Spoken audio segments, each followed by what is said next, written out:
become completely blind, but because of him, their sight had been saved. He said they never said thank you. Because that phrase was not in their dialect. Instead, they spoke a word that meant, I will tell your name.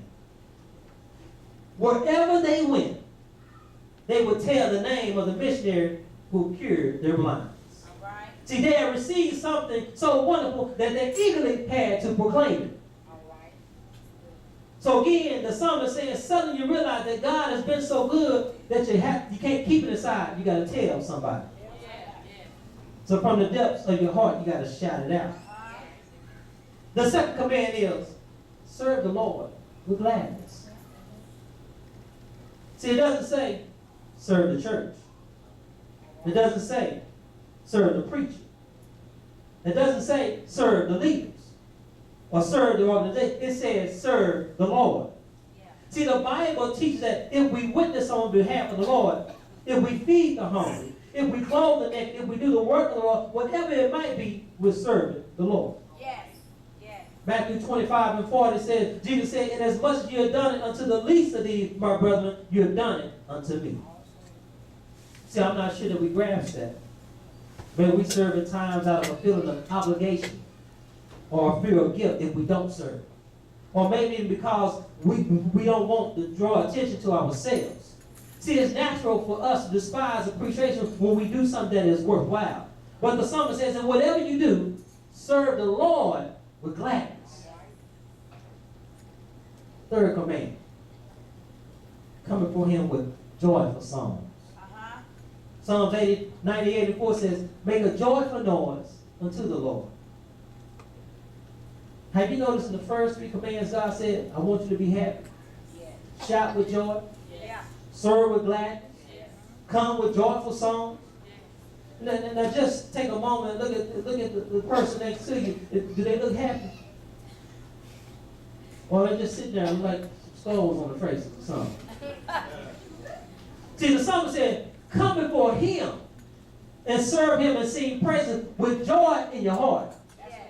So you might have to bump your neighbor if they don't look right. I'm going to give you the fourth command. Know that the Lord is God. It is he who has made us.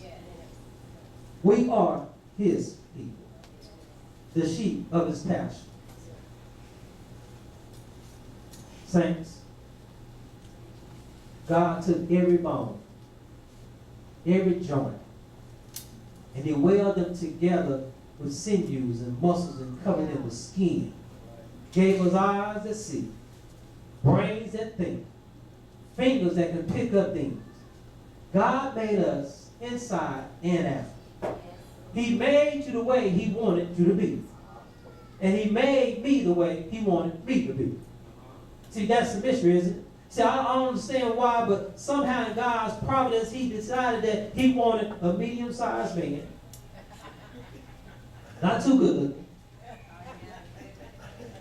Not outstanding in anything, but just a faithful father.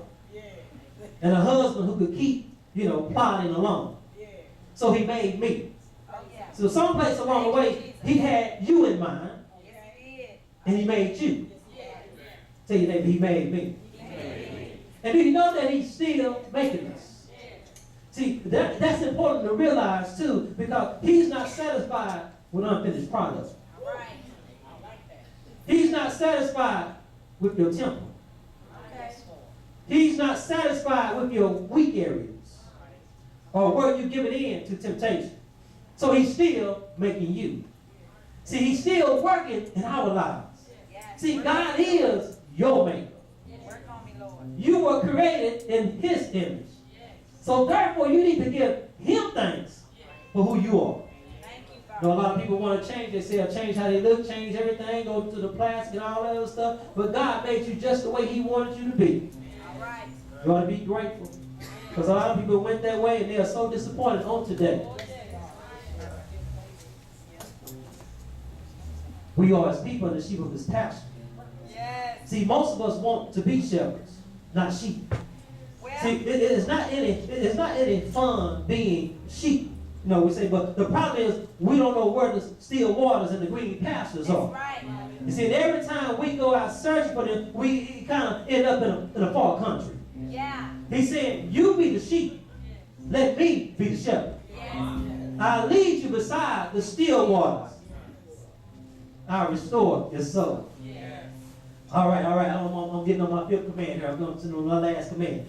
The fifth command. Enter into his gates with thanksgiving.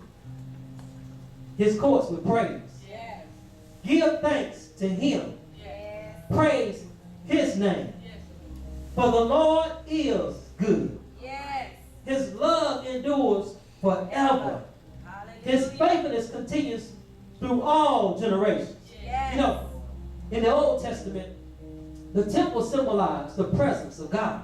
Oh, yes. So whenever the people came to the temple and into the courtyard, they knew that they had come into the presence of God. That's it. That's it. Now the temple no longer exists. Come on. But oftentimes the place where we meet to worship God is called the sanctuary. Yeah. It's indicating that God is there. Yeah. But God is everywhere. Don't you know that? Yes. See, he's with you when you on the highway. Yes. He's with you when you at work. Yes. He's with you when you at home. Yes. He's with you when you with the children. Yes. He's with you every moment of your life. Yes. See, that's the source of our Thanksgiving, isn't it? Yeah. But I'm a little worried here on this morning. Come on, Pastor. What if God began to, I don't mean to hurt nobody's feelings on it, but well, what if God began to treat us like we so often treat him? Ouch. It's supposed to be Thanksgiving. What if God met our needs to the same extent we gave him our lives? Have mercy, Lord. Have mercy. What if we never saw another flower bloom because we grumbled when God sent the rain? Have mercy, Lord. What if God stopped loving and caring for us because we failed to love and care for others?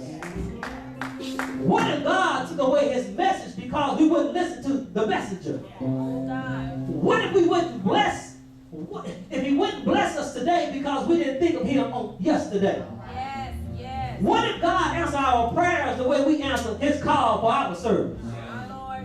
What if God decided to stop leading us tomorrow because we didn't follow him on today? Would you like that? No.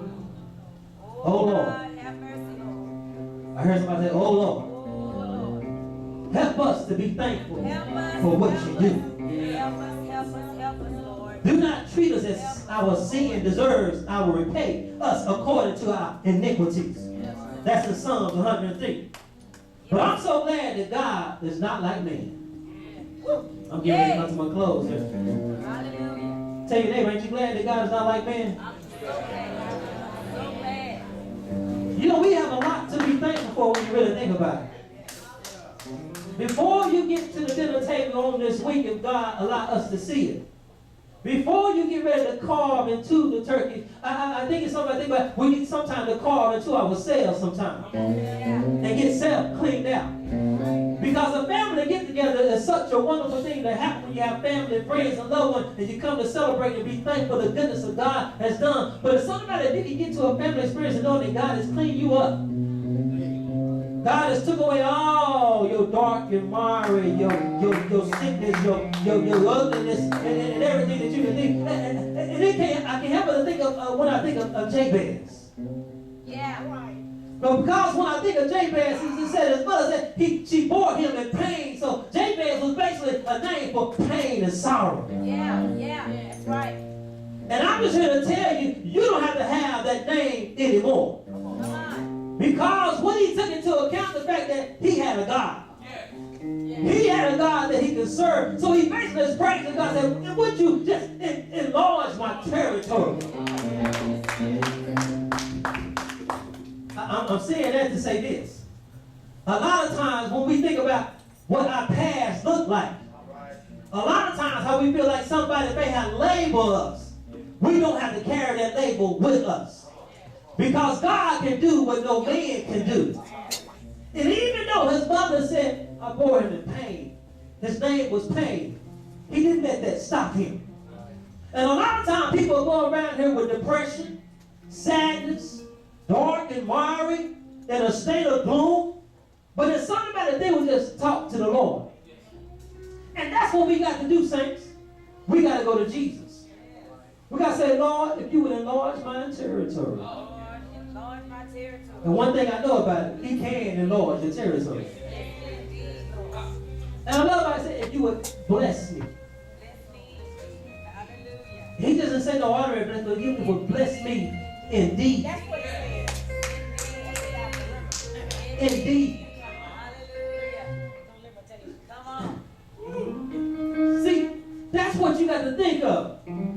Somebody may have thought that you were a Jabez. Yes, they did. But as somebody, you've been blessed indeed. I didn't get to hear all the testimonies on yesterday, but I saw some Jabez testimonies. I kind of heard bits and pieces of the Jabez testimonies. And I know we got some saints and friends that are in here that have a Jabez testimony.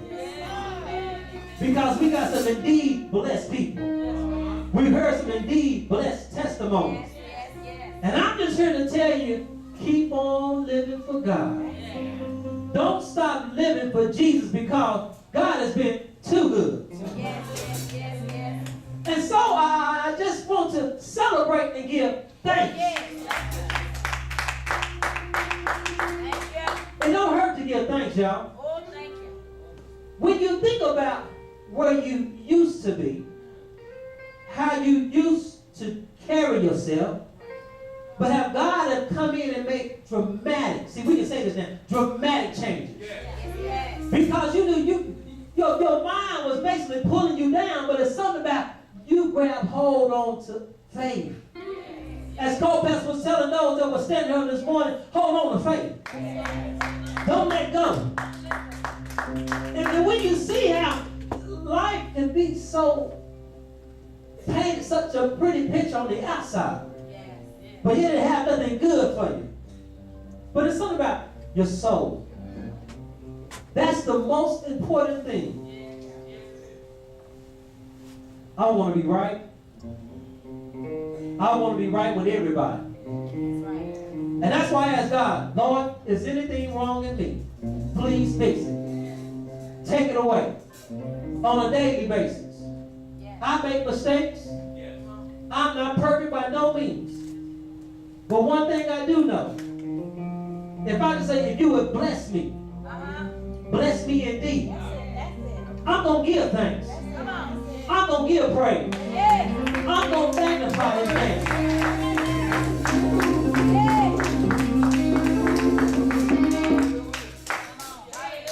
I love family. As a matter of fact, this is kind of like a Thanksgiving praise service on today. Because the songs that I already went forth, chains have been broken. When you just kind of symbolize, when you're able to step out your chains, you able to, because some people didn't realize, some people have to step over their chains. Have anybody seen when the Houdini, they get all the chain all up and they have all the change over and they can go nowhere. But see, he's Houdini and he do the magic. But some of us been bondage and changed right spiritually. That spiritual bondage. That spiritual lockdown. And you're trying to get a spiritual breakthrough, and there's something about the chains have not been broken in your life. The chain of depression, the chains of suicidal thoughts, the chains that's going on out there in the world, the chain of having a sexual adulation that are going on, and you ask God, Lord, break these chains.